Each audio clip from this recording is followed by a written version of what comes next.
Oh my God, super ganda niya sa personal, darling. Hey guys, let's unbox my 17 Pro Max. Ayan, orange version. I'm so excited na i-unbox na itong first ever 17 Pro Max natin. But this one is 512.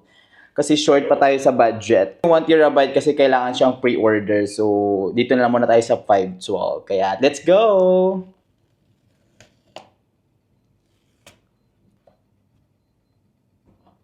Oh my God, super ganda niya sa personal, darling. Yan, super cute here, guys. Ayan. Actually, kasi parang halos kasing gaan lang sila ng 16 Pro Max ko din. Ay, mas magaan nga siya. So, mas magaan nga siya. I don't know, I'm not sure kung ilang grams to.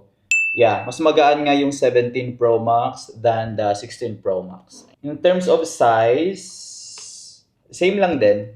Ayan. In terms of size, same lang din. Ang kaibahan lang talaga is yung camera lang talaga. My favorite part, super crispy! Orange plus apple. Orange apple.